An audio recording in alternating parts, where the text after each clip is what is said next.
Hello everyone, welcome और welcome back to my channel. So आज हम स्टार्ट कर रहे हैं हमारा एजाइल डेवलपमेंट। जो भी कंपनीज में एजाइल सॉफ्टवेयर डेवलपमेंट प्रोसेस होती है हम उसको यहाँ पर आज डिस्कस करने वाले हैं। Agile software development is by widely used by software development teams. मतलब सॉफ्टवेयर डेवलपमेंट टीम जो होती है वो एजाइल सॉफ्टवेयर डेवलपमेंट का यूज करती है, ना कि वाटरफॉल का। ज्यादातर यूज एजाइल का होता है। एजाइल का यूज क्यों होता है? क्योंकि ये बहुत ही ज्यादा टाइम सेविंग होती है और इसमें जो भी हमारा डेवलपमेंट का काम होता है, जो भी हमें फीचर्स ऐड करने होते हैं, वो ना बहुत जल्दी हो जाते हैं, इसलिए हम इसका यूज करते हैं। And is considered to be a flexible and adaptable approach to software development that is well suited to changing requirements and the fast pace of software development. Agile is time bound iterative approach of software delivery and builds the software incrementally from the start of the project instead of trying to delivery at once. मतलब जो भी हमें deliver करना होता है हम उसे start of the project है, हम उसको थिंकिंग उसकी स्टार्ट कर देते हैं और वैसे वैसे हम उस पर काम करते जाते हैं। ऐसा नहीं कि हमें पूरा का पूरा एक ही साथ डिलीवर करके देना है, क्योंकि वाटरफॉल मेथोडोलॉजी में क्या होता है कि हमें पूरा का पूरा डिलीवर करके ही देना होता है, और इसमें हम ऐसा नहीं करते। इसमें हम न्यू फीचर्स बाद में ऐड कर सकते हैं। तो ये हमारी होती है एजाइल सॉफ्टवेयर डेवलपमेंट प्रोसेस। आप यहाँ पर इस डायग्राम के थ्रू भी यहाँ पर समझ सकते हैं कि रिक्वायरमेंट गैदरिंग, इसमें क्या क्या होती है? Requirement gathering, planning, develop, test, maintenance and deploy. तो जो हमारी वाटरफॉल अप्रोच होती है उसमें भी यही होता है, रिक्वायरमेंट गैदरिंग, बट उसकी जो होती है वो टॉप डाउन अप्रोच होती है। लेकिन इसमें ऐसा नहीं होता। मतलब उसमें क्या होता है कि फर्स्ट स्टेप पूरी कंप्लीट होने के बाद ही हम सेकंड स्टेप पर आ सकते हैं, लेकिन एजाइल मेथोडोलॉजी में ये सभी कंटिन्यूस चलती रहती है। जैसे रिक्वायरमेंट गैदरिंग हुई तो इसकी टेस्टिंग हो गई, प्लानिंग हुई तो उसकी हो गई, डेवलपमेंट की हो गई, ठीक है, टेस्टिंग की हो गई, मेंटेनेंस की हो गई और डिप्लॉयमेंट की हो गई। यार रिक्वायरमेंट गैदरिंग के साथ साथ हमारी प्लानिंग हो गई है, प्लानिंग के साथ साथ हमारा डिप्लॉयमेंट हो गया, डिप्लॉयमेंट के साथ साथ हमारी टेस्टिंग हुई, टेस्टिंग के साथ साथ हमारी मेंटेनेंस हुई, मेंटेनेंस के साथ साथ हमारा क्या हो गया? डिप्लॉयमेंट हो गया। तो वैसे ही हमारी होती है एजाइल मेथोडोलॉजी। ठीक है, अभी हमारा आता है agile software development cycle.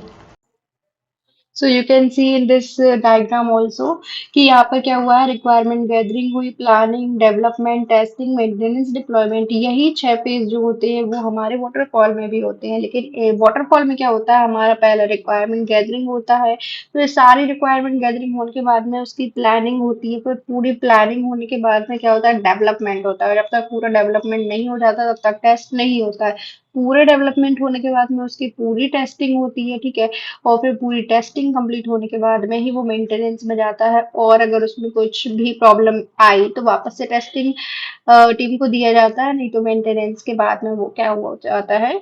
Deployment के लिए चला जाता है। लेकिन हमारे एजाइल मेथोडोलॉजी होती है उसमें क्या होता है? रिक्वायरमेंट गैदरिंग हुई, मतलब पूरी भी नहीं हुई तब भी हम क्या करते हैं? उसकी प्लानिंग स्टार्ट कर देते हैं। प्लानिंग हो जाती है और फिर हम क्या कर देते हैं? डेवलपमेंट भी स्टार्ट कर देते हैं। प्लानिंग में भी अगर मतलब हमारी फुल प्लानिंग कंप्लीट नहीं हो पाए हम तब डेवलपमेंट स्टार्ट कर देंगे। और जैसे कि हमें कुछ बेसिक बेसिक चीजें, जो बेसिक फीचर्स हमें ऐड करने हैं, हमें वो सारे फीचर्स मिल गए तो हम उसके डेवलपमेंट पर वर्किंग स्टार्ट कर देंगे। इसमें कम से कम डॉक्यूमेंटेशन की जरूरत पड़ेगी, ठीक है। डेवलपमेंट भी चल रहा है, साथ में हमारी टेस्टिंग भी चल रही है। टेस्टिंग हमारी परफॉर्म हो रही है, जो जो हमारा डेवलप होता जा रहा है उनकी टेस्टिंग हमारी परफॉर्म होती जा रही है। और फिर वैसे ही जो जो टेस्ट होता जा रहा है उसका मेंटेनेंस भी होता जा रहा है, और मेंटेनेंस के बाद जब वो फुल कंप्लीट हो जाने के बाद वो क्या हो जाता है? डिप्लॉय भी हो जाता है। जैसे कि आप व्हाट्सएप भी देख सकते हैं, व्हाट्सएप भी कैसे एग्जाम्पल है, क्योंकि अभी क्या है उसमें न्यू न्यू फीचर्स ऐड होते जा रहे हैं व्हाट्सएप में। पहले सिर्फ डीपी चेंज करने का ऑप्शन था, फिर स्टेटस का ऑप्शन आया, फिर वीडियो कॉल का ऑप्शन आया, ऐसे ऐसे करके बहुत सारे, अभी चैनल का ऑप्शन आ गया, ऐसे करके ना बहुत सारे ऑप्शंस ऐड होते जा रहे हैं, न्यू फीचर्स ऐड होते जा रहे हैं। तो वो किस जरिए हो रहे हैं? वो हो रहे हैं हमारे एजाइल मेथोडोलॉजी से। ऐसे ही हमारा इंस्टाग्राम भी, पहले उसमें रील्स का ऑप्शन नहीं होता था लेकिन रील्स का ऑप्शन अब ऐड हुआ है। तो ऐसा नहीं है कि जब वो पूरा प्रोडक्ट डेवलप हुआ तभी उन्होंने उसको लॉन्च किया, तभी उन्होंने उसको डिप्लॉय किया। उन्होंने मतलब जब जैसा बन गया वैसा उन्होंने डिप्लॉय कर दिया, उसके बाद में जो भी अपडेट्स थे वो अपडेट्स उन्होंने बाद में उसमें ऐड कर दी। तो हम इसे बोलते हैं एजाइल सॉफ्टवेयर डेवलपमेंट। अब हम देखेंगे क्या इसकी डेवलपमेंट की साइकिल क्या होती है। तो ये वही साइकिल है, ठीक है। पहले मेरी मीटिंग हुई, requirement gathering, plan, design, develop, test and evaluate, ठीक है। तो ये हमारी जो है एजाइल सॉफ्टवेयर डेवलपमेंट की पूरी साइकिल होती है। रिक्वायरमेंट गैदरिंग क्या होता है? The customers requirement for the software are gathered and prioritize. मतलब कस्टमर को क्या चाहिए? जैसे हमारे पास ना कंपनी में क्या होता है, प्रोजेक्ट आते हैं तो जो कस्टमर ने हमसे कहा है कि उसको क्या चाहिए, उसको कहाँ पर कौन सा फंक्शन चाहिए और कौन सी बटन पर क्लिक करने पर क्या होना चाहिए, तो मतलब वो खुद अपना एक ऐसा रॉ टाइप का बना के देते हैं कि हमको इस टाइप का हमारा प्रोडक्ट होना चाहिए। ठीक है, तो उसको हम बोलते हैं रिक्वायरमेंट गैदरिंग, क्या क्या फीचर्स होने चाहिए। फिर हम क्या करते हैं, हम उसके बाद प्लानिंग स्टार्ट करते हैं। The development team creates a plan for delivery delivering the software including the features that will be delivered in each iteration। जो डेवलपमेंट टीम होती है वो क्या करती है, वो प्लानिंग करने लगती है कि कौन कौन से फीचर्स होंगे जो कौन कौन से इटरेशन में ऐड हो सकते हैं और मतलब डिलीवर हो सकते हैं। ठीक है, फिर क्या होता है हमारा डेवलपमेंट, प्लानिंग होने के बाद हम उसमें डेवलपमेंट स्टार्ट कर देते हैं, यानी कि कोडिंग स्टार्ट कर देते हैं। Development team works to build the software using frequent and rapid iteration के ज़रिए वो क्या करती है, अपनी कोडिंग स्टार्ट कर देती है।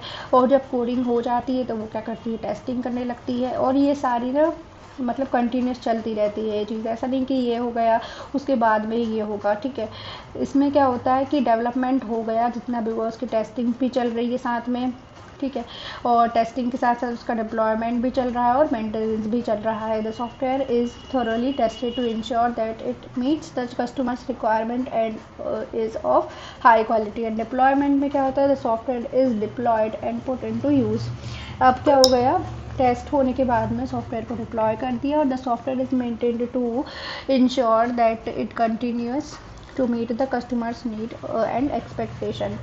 ठीक है, फिर वो मेंटेनेंस में हम उसको चेक करते कि सारी की सारी वो एक्सपेक्टेशन को वो पूरा कर रहा है या नहीं, और अगर वो नहीं भी कर रहा है तब भी हम उसमें अपने सारे जो भी हमारे फीचर्स हैं हम उसमें बाद में भी ऐड कर सकते हैं। तो ये हो गए हमारे क्या एजाइल मेथोडोलॉजी। इसके एडवांटेजेस हम देख तो एजाइल सॉफ्टवेयर डेवलपमेंट उसके बहुत सारे एडवांटेजेस हैं, जैसे कि इसका जो डिप्लॉयमेंट होता है वो क्विकर होता है सॉफ्टवेयर डेवलपमेंट में, मतलब कम टाइम लगता है डेवलपमेंट करने में, और can better the rapidly changing requirement and respond fast. मतलब जो भी इसमें चेंजेस होंगे वो रिक्वायरमेंट के ही साथ साथ वो वैसे उनके ऊपर रिस्पॉन्ड करता जाएगा, वो भी फास्ट। क्योंकि हमारा क्या हो रहा है कि सारी जो प्रोसेस हो रही है वो एक साथ ही एग्जीक्यूट हो रही है, ऐसा नहीं कि फर्स्ट कंप्लीट होने के बाद सेकंड स्टार्ट हो रही है, क्योंकि इटरेटिव अप्रोच है। ठीक है, helps in getting immediate feedback with can be used to improve the software in next increment। मतलब हमें मतलब इमीडिएट फीडबैक मिल रही हो कि अगर हम जल्दी हम इसे डेवलप करके दे रहे हैं मान लो, तो वो क्या करेंगे, हमें जो मैनेजर्स होंगे इमीडिएट फीडबैक देंगे कि आपने इसमें ये ठीक से नहीं किया है या ये फीचर्स ऐड नहीं किया है और ये ऐसा होना चाहिए, तो आप उसको जल्दी से उसको इम्प्रूव भी कर सकते हैं, रादर देन जब जो वाटरफॉल वाली जो टीम होगी वो उस पर अभी काम ही कर रही है तो उनके पास फीडबैक भी नहीं आ पाएंगे। ठीक है, तो people not process, people and interactions are given a higher priority than process and tools। मतलब यहाँ पर क्या होता है कि इंटरेक्शन को ज्यादा प्रायोरिटी दी जाती है, लोगों को इंटरेक्शन को ज्यादा प्रायोरिटी दी जाती है, प्रोसेस को ज्यादा प्रायोरिटी नहीं दी जाती, क्योंकि हम इंटरेक्ट कर रहे हैं एक दूसरे से और हम उस पर काम कर रहे हैं, क्योंकि मतलब टेस्टिंग टीम भी साथ में ही काम कर रही है, डेवलपमेंट टीम भी साथ में काम कर रही है, इंटरेक्ट कर रहे हैं एक दूसरे से, तो उसके ऊपर ज्यादा उसमें प्रायोरिटी दी जाती है। Continuous attention to technical excellence and good design, और इसमें टेक्निकल एक्सीलेंस को भी प्रायोरिटी दी जाती है क्योंकि उसी पे ज्यादातर अटेंशन दिया जाता है। और इंक्रीज कोलैबोरेशन एंड कम्युनिकेशन, अभी हमने जैसे कि पढ़ा कि यहाँ पर पीपल इंटरेक्शंस को ज्यादा दी जाती है, तो इंटरेक्शन का ही मतलब यहाँ पर हो जाता है कम्युनिकेशन। कोलैबोरेशन कम्युनिकेशन को ये इंक्रीज करेगा, अगर टीम में बातचीत होगी तो वहाँ क्या होगा कि कोलैबोरेशन ही इंक्रीज होगा, उनका कम्युनिकेशन ही अच्छा होगा। ठीक है, agile software development methodology emphasize collaboration and communication among team members, stakeholders and customer. Stakeholder क्या होते हैं, जिनका उस प्रोडक्ट के अंदर कोई हिस्सा होता है उसको हम बोलते हैं stakeholder. This lead to improved understanding, better alignment and increased by inform everyone involve. मतलब इस करने से क्या होता है, एजाइल का जो हम यूज करते हैं क्योंकि उसमें मीटिंग्स भी होती है, हमारी जो डेली मीटिंग्स होती हैं, तो इसका मतलब सीधा साधा उद्देश्य यही होता है कि हमारी पूरी टीम को अच्छे से अलाइन करके और अच्छे से उसके ऊपर काम किया जाए। Okay, so flexibility and adaptability, और इससे क्या होती है, फ्लेक्सिबिलिटी भी बढ़ती है, अडेप्टेबिलिटी भी बढ़ती है, क्योंकि agile methodology are designed to be flexible and adaptable, making it easier to respond to changes in requirement, prioritize और मार्केट कंडीशंस। मतलब मार्केट कंडीशंस जैसी भी उसके हिसाब से हमें इसमें कौन कौन से चेंजेस करने हैं, रिक्वायरमेंट्स जो भी रहेंगे, जो भी प्रायोरिटी रहेंगे हमें उनको पूरा करना रहेगा। तो ये क्या होगी, फ्लेक्सिबल हो गई, अडेप्टेबल हो गई, मार्केट के हिसाब से अडेप्टेबल हो गई। This allows team to quickly adjust their approach and stay focused on delivering values. Okay, so improved quality and reliability. Agile methodologies place a strong emphasis on testing quality assurance. मतलब agile methodology का सबसे ज़्यादा strong point क्या है उसकी testing है जो quality assurance है and continuous improvement क्योंकि हम continuous development कर रहे हैं continuous उसका improvement कर रहे हैं ठीक है तो तो यहाँ पर क्या हो गया एजाइल मेथोडोलॉजी का यूज हो गया ठीक है and this helps to ensure that software is delivered with high quality and reliability क्योंकि उसकी बार बार टेस्टिंग हो रही है तो वो क्या हो गया हमारा हाई क्वालिटी का ही होगा ना software reducing the risk of defects और issues that can impact the users experience अगर हमने कोई जो प्रोडक्ट है वो बिना टेस्टिंग किए ठीक से टेस्टिंग करे हमने लॉन्च कर दिया और जब वो बाद में प्रॉब्लम किया तो हम उसका कुछ नहीं कर सकते इनफैक्ट अगर हम उसको पहले से हम अच्छे से टेस्ट कर रहे हैं और उसके बाद में हमने उसको लॉन्च किया है तो मतलब वो प्रोडक्ट बहुत ही अच्छे से काम करेगा और आपका भी बहुत अच्छे से उसकी आपकी रेपुटेशन अच्छी रहेगी लेकिन अगर आप प्रोडक्ट सही नहीं बनाते तो उससे क्या होता है कि कंपनी की रेपुटेशन भी खराब हो जाती है ठीक है तो ये क्वालिटी भी इम्प्रूव करता है enhance customer satisfaction agile methodology prioritize customer satisfaction and focus on delivering values to the customer by involving customers throughout the development process and teams can ensure that the software meets their needs and expectation agile methodology में क्या होता है कि उसमें customer satisfaction ज़्यादा होता है क्योंकि हम जब एजाइल मेथोडोलॉजी यूज़ करते हैं उसमें हम क्या करते हैं उसमें कस्टमर को भी इन्वॉल्व करते हैं हमारे सारे डेवलपमेंट प्रोसेस में और हमारी पूरी टीम भी होती है उसमें तो जो हमने सॉफ्टवेयर तैयार किया है वो पूरी के पूरी कस्टमर की नीड्स को पूरा कर रहा है या नहीं कर रहा है ठीक है तो ये एजाइल मेथोडोलॉजी का एक और एडवांटेज है और एक एडवांटेज है हमारा increase team moral and motivation agile methodologies promote a collaborative, supportive, and positive work environment, and this can lead to increased team morale, motivation, and engagement. मतलब इससे क्या होता है कि क्योंकि सारे के सारे टीम मेंबर्स इन्वॉल्व होते हैं तो वो मोटिवेट रहते हैं और इंगेज रहते हैं ठीक है which can in turn lead to their productivity higher quality work and improved outcomes इससे क्या होता है कि जो रिजल्ट होगा वो हमारा अच्छा ही होगा क्योंकि अगर सारे टीम मेंबर्स इन्वॉल्व होंगे सबको पता होगा कि कहाँ पर कौन से चेंजेस हो रहे हैं हमारे प्रोडक्ट में कहाँ पर टेस्टिंग में क्या प्रॉब्लम आई है तो वैसे करके इसमें जो भी होगा हमारा इन्वॉल्वमेंट बढ़ेगा और हमारा जो आउटकम होगा वो अच्छा ही होगा ठीक है अब हम देखते हैं इसके डिसएडवांटेजेस तो एजाइल सॉफ्टवेयर डेवलपमेंट के कुछ डिसएडवांटेजेस भी हैं जैसे कि in the case of large software project it is difficult to access the effort required at the initial stage of the software development life cycle अगर हम किसी लार्ज हमें कोई प्रोजेक्ट के ऊपर काम कर रहे हैं तो हम उसके लिए हमें क्या करना होगा पूरे अच्छे से रिक्वायरमेंट गैदरिंग करना होगा हमें ऐसा नहीं कि थोड़ी बहुत हमने रिक्वायरमेंट गैदरिंग करके उस पर काम चालू कर दिया तो ये हो गया हमारा एक डिसएडवांटेज होगा agile development is more code focused in produces less documentation मतलब एजाइल डेवलपमेंट होती है उसमें क्या होता है हम कोड पर ही ज़्यादा फोकस कर रहे हैं बाकी हम किसी पे ज़्यादा फोकस नहीं कर रहे तो लेस डॉक्यूमेंटेशन होता है इसमें agile development is heavily dependent on the input of the customer if the customer has ambiguity in his vision of the outcome it is highly likely that the project to get off track तो जो agile development होता है वो मतलब customer पर ही ज़्यादा dependent होगा लेकिन अगर कस्टमर को ही पता नहीं है कि उसको क्या चाहिए और वो बार बार चेंजेस करवा रहा है तो वो मतलब प्रोजेक्ट का मतलब ऑफ द ट्रैक हो जाएगा ठीक है प्रोजेक्ट बनाने का मतलब बहुत ही ज़्यादा मुश्किल हो जाएगा face to face communication is harder in large scale organization अगर हम किसी लार्ज स्केल ऑर्गेनाइजेशन में काम कर रहे हैं तो और एजाइल में क्या होता है हमारा फेस टू फेस कम्युनिकेशन होता है तो वो हार्डर हो जाता है लार्ज स्केल में ठीक है only senior programmers are capable of making the kind of decision required during the development process hence it's difficult situation for new programmer to adapt to the environment मतलब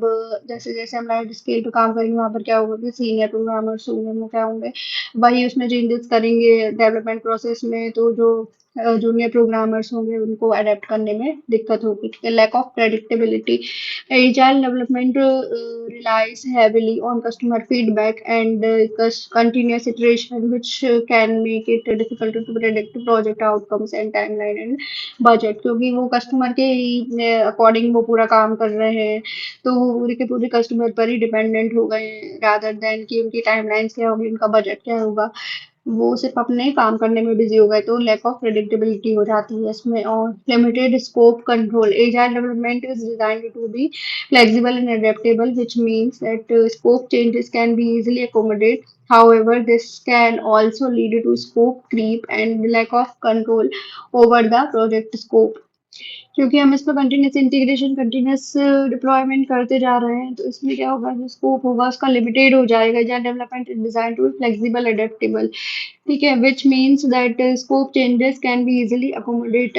however, मतलब जो भी scope रहेगा उसका change easily क्या हो जाएगा, accommodate हो जाएगा। However this can also lead to scope creep and lack of control over the project scope. मतलब हमारा जो है उसके ऊपर कंट्रोल नहीं रहेगा, क्योंकि हम उसका क्या कर रहे हैं, कंटिन्यूस उसका इंटीग्रेशन कर रहे हैं, कंटिन्यूस डिप्लॉयमेंट कर रहे हैं। जो भी कस्टमर्स की नीड है उसके अकॉर्डिंग हम उसे पूरा कंप्लीट करने की ट्राई कर रहे हैं। Lack of emphasis on testing, agile development places a greater emphasis on delivering working code quickly, and which can lead to lack of focusing on testing and quality assurance। हम delivery पर ज़्यादा काम कर रहे हैं, ठीक है, तो उससे क्या होगा कि टेस्टिंग और क्वालिटी एश्योरेंस करने में हमें थोड़ा टाइम लग सकता है। और this can result in bugs and other issues that may go undetected until later stages of the project। वैसे ये सब होता नहीं है, क्योंकि अगर हम एक टीम में काम कर रहे हैं तो मतलब एक पॉइंट लिखने के लिए यहाँ पर बता दिया गया है, लेकिन ऐसा नहीं होता है, क्योंकि हम उसको को टेस्ट करने के बाद में ही हम उसे मार्केट में डिप्लॉय करेंगे, ठीक है।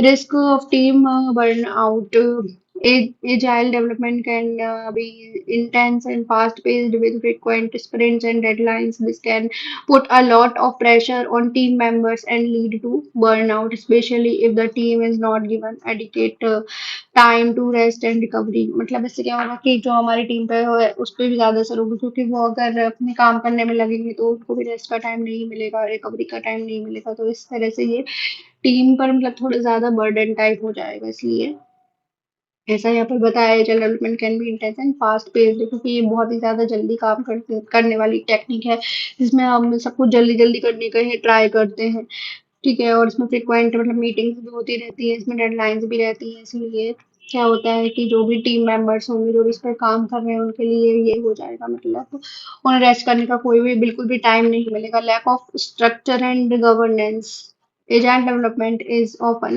less formal and structured than other development methodology। मतलब ये ज्यादा उतनी फॉर्मल स्ट्रक्चर नहीं होता है एजाइल का, ठीक है, विच कैन, क्योंकि इसमें क्या होता है, हमारा डॉक्यूमेंटेशन भी नहीं होता है, तो ये लेस फॉर्मल हुआ। Which can lead to a lack of governance and oversight। This can result in inconsistent process and practices which can impact project quality and outcomes। क्योंकि जो कुछ कुछ हमें एप्लीकेशन से सॉफ्टवेयर बनाने होते हैं उसमें मतलब गवर्नेंस की भी जरूरत होती है, तो ऐसे करने से हमें जो भी हमारा प्रोसेस होगा वो इनकंसिस्टेंट होगा, और उससे क्या होगी, हमारी प्रोडक्ट जो होगी उसकी क्वालिटी भी सही नहीं रहेगी। तो आज हमने हमारा एजाइल मेथोडोलॉजी के लिए के बारे में कवर किया है। हमने इसमें देखा कि हमारी जो एजाइल मेथोडोलॉजी है उसका सॉफ्टवेयर डेवलपमेंट प्रोसेस क्या होता है, और उसको हमने डायग्राम के साथ समझाया कि सॉफ्टवेयर डेवलपमेंट किस तरह से होता है, और उसके अंदर के भी हमने डीपली पढ़ा, जैसे कि requirement gathering, planning, development, testing, deployment, maintenance, okay, and advantages and disadvantages भी पढ़े हैं हमने एजाइल सॉफ्टवेयर डेवलपमेंट के। तो इसके आगे के वीडियोस के लिए stay tuned with me and do like share and subscribe to this channel. Thanks for watching.